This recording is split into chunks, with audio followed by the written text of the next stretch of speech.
Good evening, sir.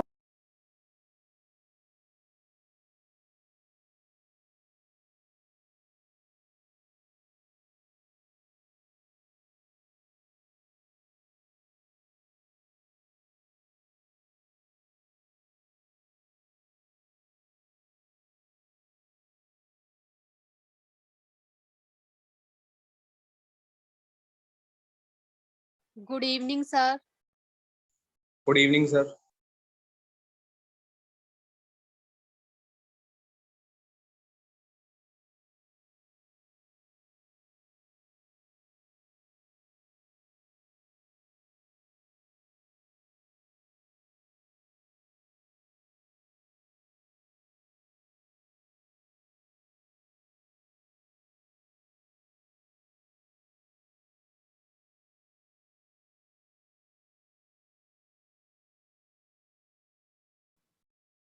Good evening to all of you. Good evening, sir. Good evening.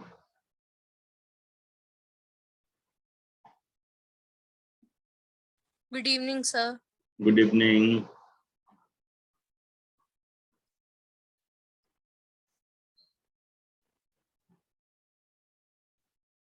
Good evening, sir. Good evening.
ठीक है, तो last class में यहाँ तक हमने कुछ किया था। Yes, sir. है ना? आज भी कुछ सवाल है? सर वो लास्ट वाला अधूरा रह गया था। लास्ट में रह गया था कुछ? हाँ सर, वो डाउट का एक क्वेश्चन था, वो रह गया था। अच्छा अच्छा, मैं देखता हूँ अभी। अनुश्री के यहाँ कुछ क्वेश्चन रह गए थे आपके? यस सर, एक मेरा भी रह गया था। आपका भी रह गया था। हाँ, कि जहाँ तक डिस्कस हुआ था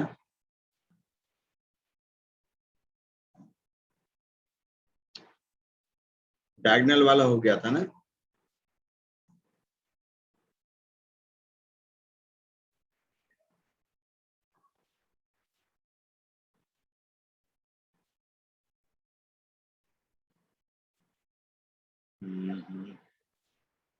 सर आप एग्जाम्पल 2.7 करवा रहे थे। यस सर, आपको भेजा है वो मैंने। भेजा है अभी? हाँ सर, दोबारा भेजा है।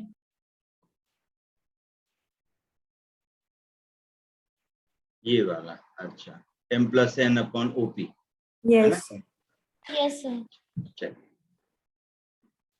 ठीक है, ग्रुप में सबके तो है ही है।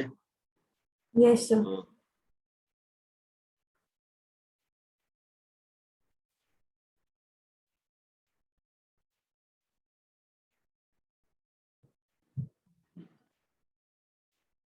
ये वाला भी।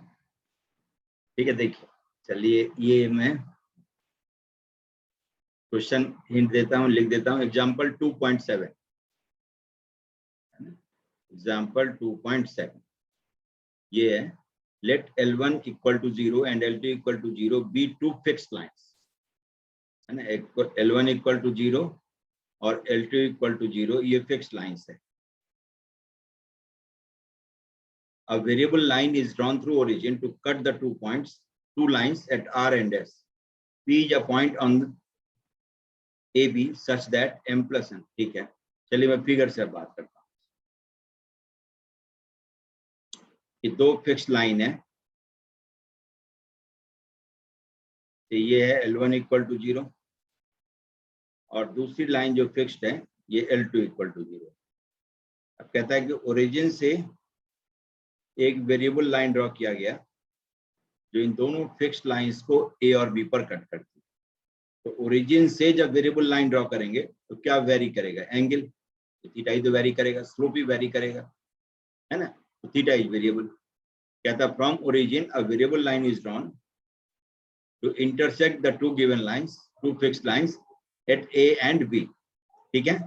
अब इस A और B पर, A और B को ज्वाइन करने वाली लाइन पर कोई पॉइंट P है, कहीं भी हो सकता है। अब ये इस P की खास बात क्या है? कहता है कि ऐसा पॉइंट लेना है हमें सो दैट कि M plus N times of OP H, अच्छा अपॉन OP है, upon OP H M upon OR। ये कहां से ले आया OR? अच्छा, variable line in R and S, और फिर यहाँ कह रहा है लाइन AB। ये लाइन AB गलत का है, ठीक है।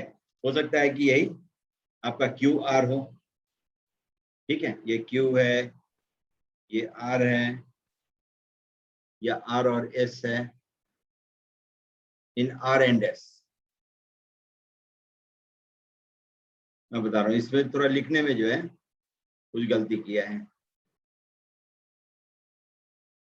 जैसे इसको R और इसको S कहते हैं, यही कह रहा है कि M upon OR N plus N upon OS, और ये पॉइंट P जो है इसी R और S को, AB नहीं, RS लाइन पर कोई पॉइंट P है, ठीक है, क्योंकि A और B का कोई जिक्र ही नहीं है,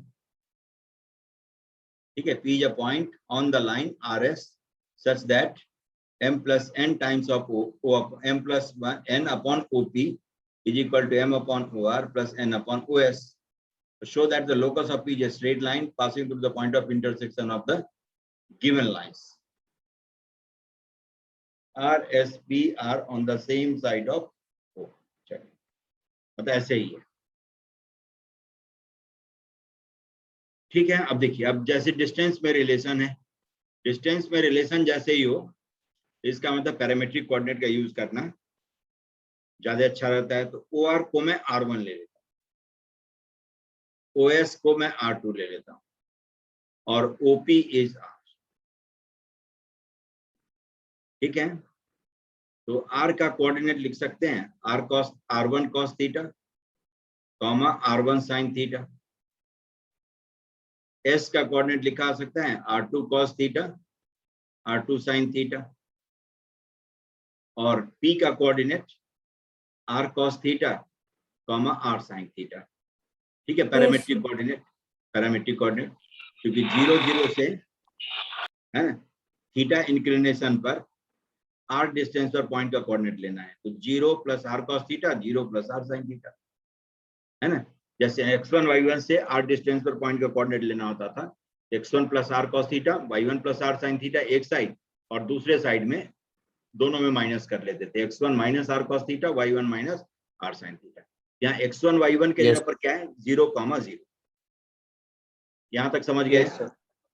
Yes, sir. देखिए, तो अब ये रिलेशन जो कन्वर्ट हो गया अपना, M plus N upon R equal to M upon R1 plus N upon R2, है ना। ये ऐसे लिखा जा सकता है, Yes, sir. ठीक। अब देखिए, Yes, अब मैं sir. क्या करता हूँ, इन दोनों लाइन की इक्वेशन अचीव कर देता हूँ। ये दोनों फिक्स्ड लाइन है, गिवन लाइन है, A1x plus B1y plus C1 equal to 0, और ये है अपना a2x plus b2y plus c2 equal to 0, L1 equal to 0 और L2 इक्वल टू 0 ये है। तो R lies on L1 equal to 0 है ना, ये capital R L1 equal to 0 का पॉइंट है, इस लाइन की इक्वेशन को सेटिस्फाई करेगा। तो this implies A1 into R1 cos theta plus B1 और into R1 sin theta plus C1 must be 0। ठीक है, capital R lies on first line, is a point on first line, उस पॉइंट का coordinate first line के equation को जरूर satisfy करेगा। तब R1 times A1 cos theta plus B1 sin theta must be equal to minus C1 आ जाएगा। Yes, sir. तब देखिए A1 cos theta plus B1 sin theta divided by minus C1 is 1/R1। Yes, sir. चलिए, क्योंकि हमें 1/R1 की जरूरत है तो 1/R1 में निकाल लिया। फिर ऐसे ही देखिए S lies on L2 equal to 0, second line. Yes, sir. ठीक है, सेकेंड लाइन पर S लाई करता है, तो बिल्कुल इसी तरह से ये दूसरे लाइन के इक्वेशन को सेटिस्फाई करेगा नहीं? Yes, sir. आप लिख Yes, लेंगे A2 और into R2 cos theta plus B2 और into R2 sin theta plus C2 must be 0। Yes, sir. तो यहाँ से 1/R2 की वैल्यू पहले की तरह ही निकाल लेंगे। 1/R2 को आप लिख सकते हैं minus of A2 cos theta plus B2 sin theta और अपॉन C2। पहले Yes, वाले में sir. जहां जहां 1 Yes, था sir. वहां पर 2 लिख दीजिए, नहीं तो फर्क है। अब Yes. ऐसी चाहे 2 लाइन Yes. है या 2000 लाइन है, कोई फर्क नहीं पड़ता है। Yes, sir. ठीक, तो अब जो रिलेशन आपके पास में है उसमें m प्लस n और अपॉन r इक्वल टू क्या था, m/R1 plus n upon R2। Yes, sir. ये गिवन रिलेशन है। अब इसमें Yes, sir. 1/R1 और 1/R2 की वैल्यू डाल दीजिए, Yes. तो लिखा हो सकता है m plus n equal to, या अपॉन r लिखे रही है अभी, minus of A1 cos theta plus B1 sin theta और into m divided by C1 Yes, sir. Minus of A2 cos theta plus B2 sin theta और into n divided by C2। ठीक है, यहां तक हो गया। अब R को Yes, क्रॉस कर लीजिए, तो m प्लस n है ना, इसको आप लिख सकते हैं माइनस ऑफ MA1 और अपॉन C1 प्लस NA2 और अपॉन C2 और R cos थीटा, फिर माइनस MB1 और अपॉन C1 प्लस NB2 और अपॉन C2 और इंटू R sin थीटा आ जाएगा। डिनोमिनेटर से R को राइट साइड ले गए और cos थीटा वाले को एक साथ और sin थीटा वाले को एक साथ इकट्ठा कर। ठीक है, देख के बताइए। Yes, Yes, sir. sir. आ गया? Yes, sir. Yes, sir. अब देखिए, अब तो काम हो गया। अब लोकस लिखना है, तो therefore locus of P H m plus n equal to, इसको मैं लिख लेता हूं माइनस कैपिटल A लिख देता हूं, इसे कैपिटल A में लिख देता हूं x और माइनस ऑफ कैपिटल B, ये वाली चीज कैपिटल B है y। आ गया। क्योंकि लोकस लिखने के लिए क्या करते थे कि जिसका लोकस लिखना होता था उसके कोऑर्डिनेट को कुछ एज्यूम कर लेते थे, है ना, फिर एज्यूम कोऑर्डिनेट और गिवन थिंग में रिलेशन डेवलप करते थे। ठीक है, जब रिलेशन डेवलप हो जाए तो जो एज्यूम आप करते थे उसे एक्स और वाई से रिप्लेस कर लेते हैं। तो आर कॉस थीटा को एक्स से और आर साइन थीटा को वाई से रिप्लेस करेंगे, लोकस आ जाएगा। अल्फा बीटा एज्यूम करते थे तो अल्फा को एक्स से, बीटा को वाई से रिप्लेस करते थे, लोकस आ जाता। समझ गए? तो लोकस लिखने के लिए जिस किसी भी पॉइंट का लोकस लिखना होता है उसके कोऑर्डिनेट को कुछ अलग हट करके एज्यूम करते हैं, जिससे कि मिक्स नहीं। जैसे हमने डिस्टेंस में आर लिख लिया था, है ना। अब theta, R cos theta, R sine theta जैसे ही हुआ तो कोशिश हमारी रहेगी कि R cos theta R sine theta बन जाए। तो आर कॉस थीटा की जगह पर एक्स और आर साइन थीटा की जगह पर वाई लिखेंगे तो ये लोकस तैयार हो जाएगा। Yes sir. हो गया। तो देखिए अब ये जो कैपिटल ए हमने एज्यूम किया है और कैपिटल बी, ये सब कांस्टेंट हैं, क्योंकि a1 b1 a2 b2 c2 c1 c2 ये सब गिवन लाइन का कोफिशिएंट है। तो लाइन जब दी हुई है तो coefficients are known, coefficients are given. m और n गिवन डेटा था, कंडीशन में दिया हुआ नंबर है, वो भी नोन है। तो इसलिए लोकस ये straight line ax plus by and plus m plus n equal to 0, ये लोकस हो गया, विच इज स्ट्रेट लाइन। ठीक है, अब ये स्ट्रेट लाइन है। इसके बाद क्या करना है, एक और काम है आपके पास। क्या कहता है, show that the locus of each straight line passing through the point of intersection of the given lines. Given line के पॉइंट ऑफ इंटरसेक्शन से पास होने वाली लाइन। अब इसके लिए आपको ए और बी को यहाँ पर रखना होगा। ए और बी जो हमने सिंबॉलिक लिखा है उसको मैं रख देता हूँ। तो देखिए ये लिख लेंगे ma1 upon c1 plus na2 और upon c2 x plus mb1 और अपॉन c1 प्लस nb2 और upon c2 y and plus m plus n। अब क्या करिए, m वाले को एक साथ और n वाले को एक साथ करिए। ठीक है, जितना m का टर्म है वो सब एक साथ, a1 upon c1 x plus b1 upon c1 y, ठीक है, और प्लस 1 यहां से आ जाएगा। अब बाकी में n है, n को कॉमन ले लीजिए, a2 upon c2 x plus b2 upon c2 y और प्लस 1 हो गया। अब सबका एलसीएम ले लीजिए, तो m upon c1 a1x plus b1y plus c1 और n upon c2 a2x plus b2y plus c2 equal to 0। ठीक है, अब जरा देखिए, इसको आप ऐसे लिख सकते हैं a1x plus b1y plus c1 और प्लस nc1 अपॉन mc2 और times a2x plus b2y plus c2 equal to 0 लिखा सकता है। इसका फॉर्म इस तरह का है, L1 plus lambda times of L2 equal to 0। Yes, sir. And this is Sir, ये last equation of one family of कैसे lines आया? passing through point of intersection of L1 equal to 0 and L2 equal to 0। नहीं, तो ये last वाला step कैसे आया? कौन वाला लास्ट वाला? Yes, divide sir. कर दिया ना सर। डिवाइड कर दिया, ये Okay, sir. m1 c1 को ड्रॉप कर दिया, है ना, इससे डिवाइड कर दिया पूरे इक्वेशन। Okay, sir.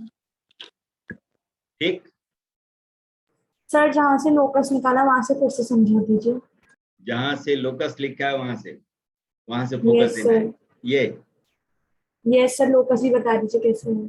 देखिए, ये ए मैंने इसके जगह पर लिखा है तो समझ गए होंगे, और बी मैंने Yes, इसको sir. लिखा था। Yes sir. ठीक है, तो जब लोकस पूछे स्ट्रेट लाइन है सीधा दिखाने के लिए तो काम खत्म यहीं पर। ये लाइन की इक्वेशन है ax plus by plus c equal to 0।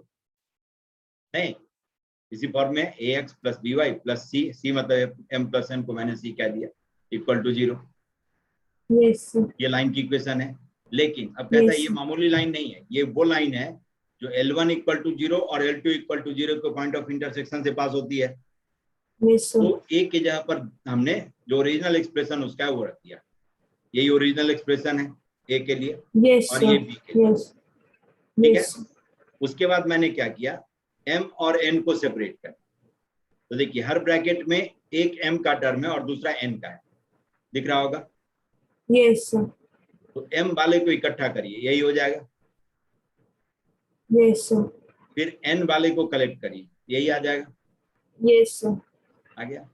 अब देखिए, Yes, अब एलसीएम लेकर के इसको लिख लीजिए ऐसे, जो नेक्स्ट लाइन में मैंने लिखा है। C1 पहले ब्रैकेट में एलसीएम ले लेंगे तो A1x plus B1y Yes, sir. Plus C1 Yes, आ sir. जाएगा। आ गया। Yes sir. अब m अपॉन C1 से डिवाइड कर दीजिए पूरे को, है ना। तो m अपॉन C1 से डिवाइड करेंगे तो NC1 अपॉन MC2 आ जाएगा यहाँ पर। आगे सर समझे। आगे समझ में। L1 plus Yes. Lambda times of L2 equal to 0, ये इस तरह की लाइन है। और इस तरह की Yes. लाइन जो भी होती है वो L1 इक्वल टू 0 और L2 इक्वल टू 0 के पॉइंट ऑफ इंटरसेक्शन से पास होने वाले फैमिली ऑफ लाइन की इक्वेशन, ठीक है। Yes, sir. तो इसका मतलब locus is a line passing through point of intersection of the two given lines, L1 equal to 0 और L2 इक्वल टू 0। Yes. हमने L1 इक्वल टू 0 इसी को कहा था, और L2 इक्वल टू 0 दूसरी लाइन जो है वही है। Yes, sir. Yes, sir. ठीक हो गया, यही था ना। L1 इक्वल टू 0 हमने इसको लिया था, L2 इक्वल टू 0 इसको हमने लिया था। Yes, sir. आ गया। चलिए, ये भी गुत्थी सुलझ गई।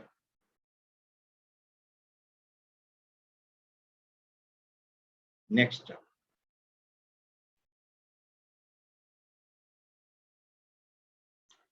आपका है अ रे ऑफ लाइट, है ना। A ray of light passing through the point 2, 3। चलिए देखते हैं अभी।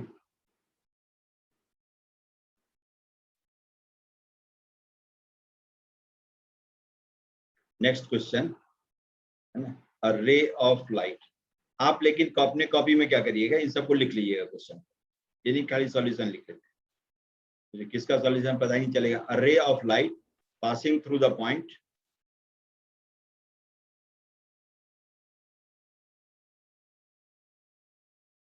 passing through 2, 3 to the point A 2, 3 reflected at a point P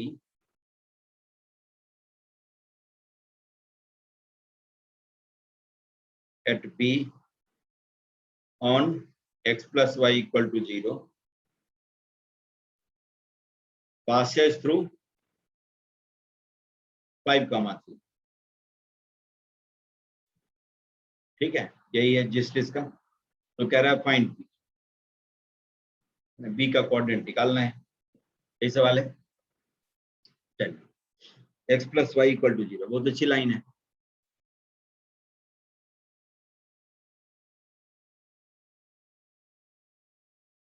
x plus y equal to 0 मतलब y इक्वल टू -x, यही वाली line है। Yes, sir. Yes, point sir. आपको दिया हुआ है 2, 3, 2, 3।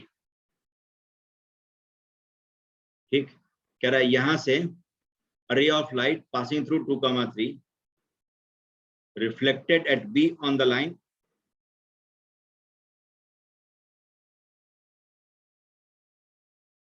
x plus y equal to 0 passes through 5, 3। तो इधर रिफ्लेक्ट करेगा, है ना। 5, 3 तो आगे होगा ना, इधर जो मैंने ड्रॉ किया है इसको हटा देता हूँ। Yes, sir. नहीं, वरना ब्लाइंडली काम होता। ये यहां से लाइट रे ऐसे चलेगी और यहां से रिफ्लेक्शन के बाद कहीं 5, 3 से पास होती हुई दिखेगी। ठीक है, ये हो गया। अब देखिए, अब इसमें क्या करेंगे, 2, 3 का y इक्वल टू -x में मिरर इमेज, समझ गए, -x में मिरर इमेज। तो क्या हो जाएगा, -3, -2। नहीं, y Yes, is -x and x is -y। दोनों कोऑर्डिनेट को फ्लिप करके साइन चेंज कर दीजिए, y इक्वल टू -x में मिरर Yes, इमेज sir. आ जाएगा, -3, -2, Yes, sir. है ना। अब क्या करेंगे, तो इसको भी मिटाना होगा, नहीं तो फिगर थोड़ा ठीक ठाक नहीं बनेगा। मैं अब पहले तो ड्रॉ करके, और क्यों तो मैं बता देता, है ना, ये आपने खुद ही समझ जाएंगे। अब मैं क्या करूंगा, इस मिरर इमेज को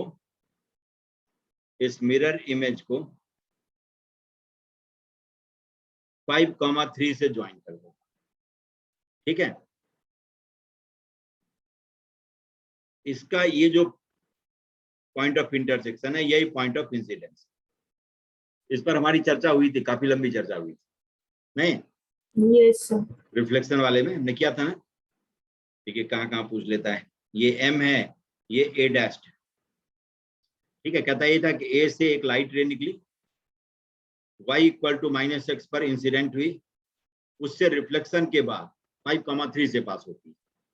अब एक काम मिरर इमेज A डैश ले लें, है ना, मिरर इमेज A डैश है, तो ये लेंथ और ये Yes, लेंथ sir. इक्वल होगा, ये 90 Yes, ये sir. 90, ये साइड Yes, दोनों sir. ट्रायंगल में कॉमन है ना, तो SAS से ट्रायंगल कॉन्ग्रुएंट हो गया, दोनों triangle. Yes, sir. Yes, sir. इसका मतलब ये एंगल और ये एंगल इक्वल, Yes, sir. और चूंकि ये दोनों इंसिडेंट रे है तो ये एंगल ऑफ इंसिडेंस है और ये एंगल ऑफ रिफ्लेक्शन है, I इक्वल टू R होता ही है। रिफ्लेक्शन का 3 प्रिंसिपल बताया ही था, है ना, एंगल ऑफ इंसिडेंस और एंगल ऑफ रिफ्लेक्शन बराबर, both are measured from normal to the surface and incident ray, reflected ray and normal are co-plane, एक ही प्लेन में होता है। Yes, sir. ठीक है, Yes, ये sir. 3 प्रिंसिपल है रिफ्लेक्शन का। तब देखिए I R इक्वल है और ये थीटा है, तो इसको भी थीटा कहिए, इसको भी थीटा, ये कितना हो जाएगा 90 माइनस थीटा, तो ये भी 90 माइनस थीटा है ना, तो ये भी 90 माइनस थीटा, क्योंकि दोनों ट्रायंगल कॉन्ग्रुएंट है इसलिए ये 90 माइनस थीटा, तो ये भी 90 माइनस थीटा हो गया। तब बताइए ये 90 माइनस थीटा और ये भी 90 माइनस थीटा है, ये दोनों वर्टिकली अपोजिट एंगल की तरह है। Yes, sir. इसका मतलब Yes, A sir, dash same. B और A डैश B और इसको C कहिए ना, 5,3, B तो पॉइंट ऑफ इंसिडेंस था, तो C बोलो, A डैश B और C, A डैश, ठीक है, B और C विल बी कोलिनियर, तभी तो ये vertically Yes, opposite sir. Angle होगा। अब करना क्या Yes, आपको, sir. A डैश और C को ज्वाइन करने वाली लाइन का y इक्वल टू -x के साथ पॉइंट ऑफ इंटरसेक्शन निकाल लें। Yes, sir. Yes, sir. समझ गए? तब निकालिए इसको, Yes, देखिए। sir.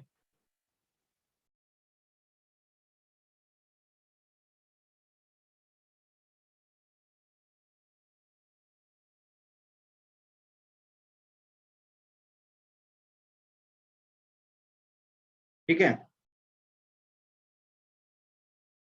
दोनों का पॉइंट ऑफ इंटरसेक्शन निकाल लीजिए।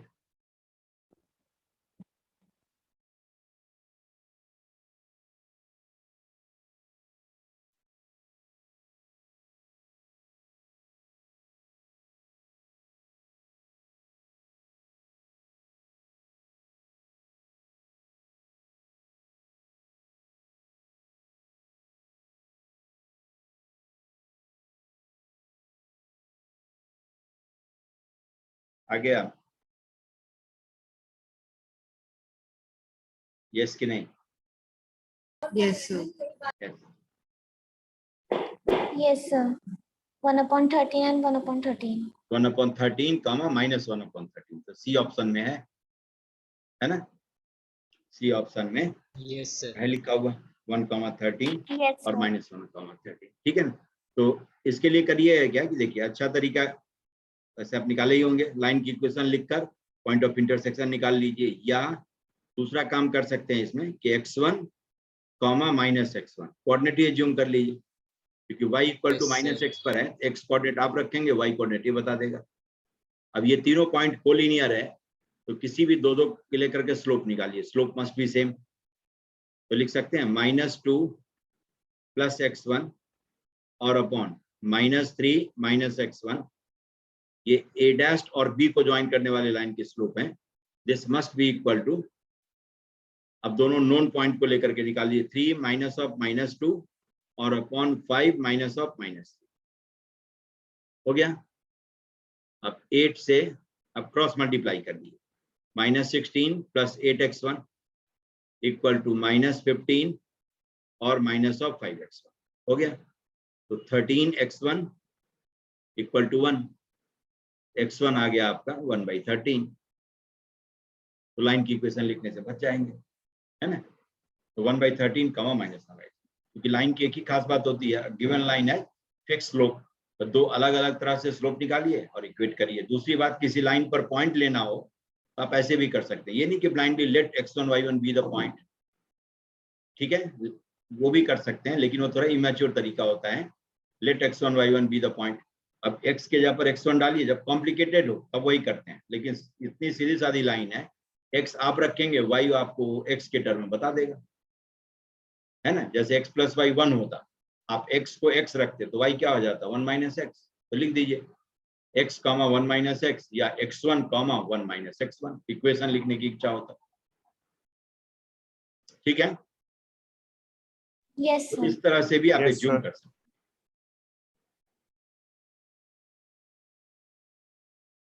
चलिए अब नेक्स्ट है आपका इलस्ट्रेशन 1.21, है ना। नेक्स्ट क्वेश्चन, ठीक है, गिवन 3 पॉइंट्स, 3 पॉइंट दिया हुआ है, गिवन 3 पॉइंट्स,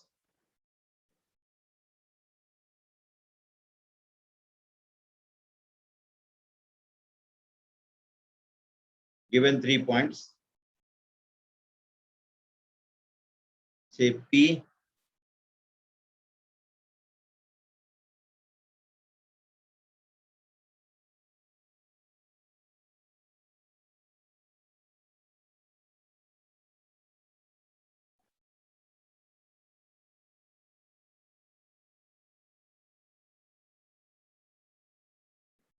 P आपका है 2,3, Q है 4,-2,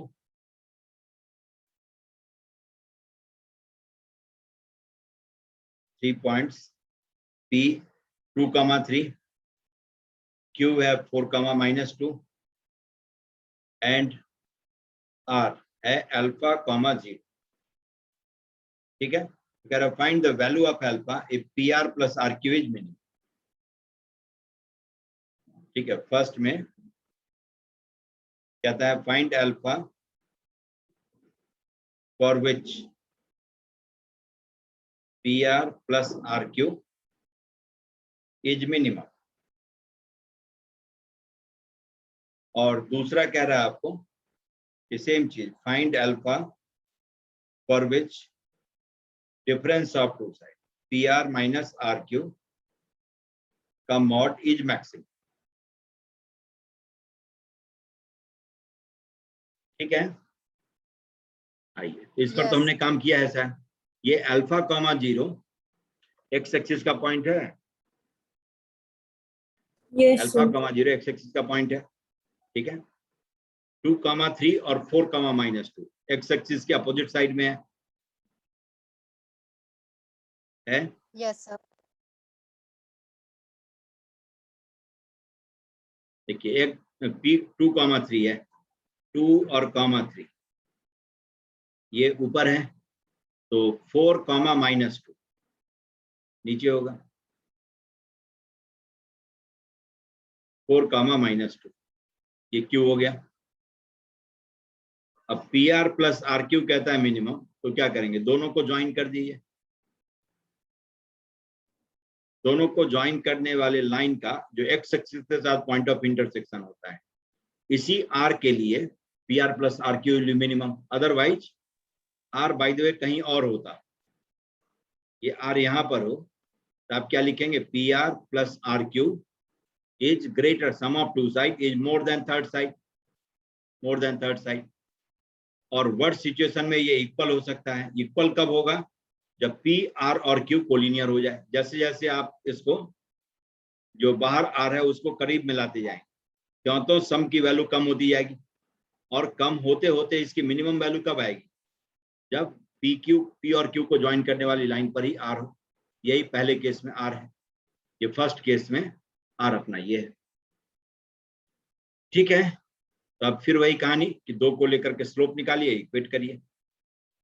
तो लिखा सकता है 3 - 0 और upon 2 - alpha must be equal to 3 minus of -2, तो 3 + 2 और अपॉन 2 - 4 That is 16/5. आ गया। ये Yes, हो गया sir. आपका -6 इक्वल टू 5 × 2 10 - 5 अल्फा। तो 16/5, अल्फा इज 16/5। ठीक है, दूसरा देखिए, कहता है P R minus R Q, P R minus R Q is maximum. तो अब इसमें भी ट्रायंगल इनइक्वालिटी का सहारा लेना होगा। P R minus R Q is maximum. अब सेकंड में देखिए,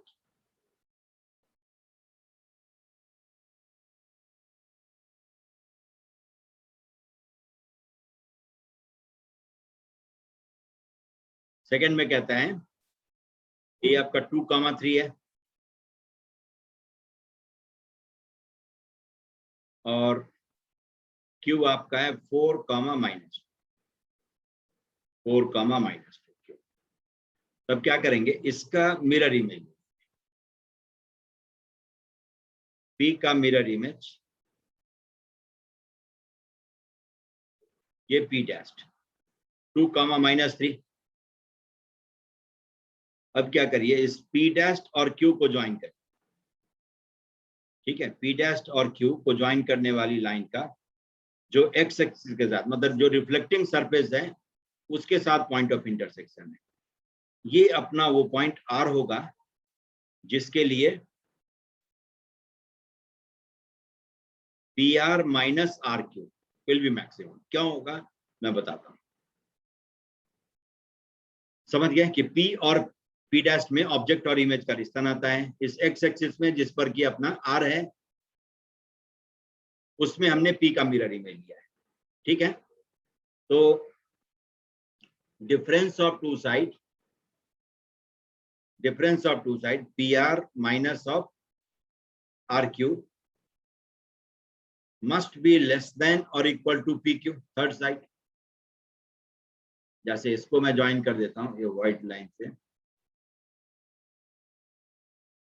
ठीक है, कि P R minus R Q must be less than और इक्वल टू पी क्यू। तो इसकी ज्यादा से ज्यादा वैल्यू किसके बराबर होगी, पी क्यू के बराबर।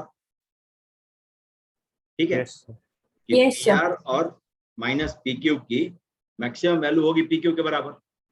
मैक्सिमम वैल्यू इसकी होगी पी क्यू के बराबर। ठीक है, तो अब जरा बताइए, इसमें जो पी आर है ना, ये पी का हमने मिरर इमेज पी डैश दिया है। तो ट्रायंगल, इसको एम कह देता हूं, ट्रायंगल पी एम आर और triangle P dash M R और कॉन्ग्रुएंट नहीं, कॉन्ग्रुएंट है। क्यों, तो P M is equal to P dash M, क्योंकि मिरर इमेज है।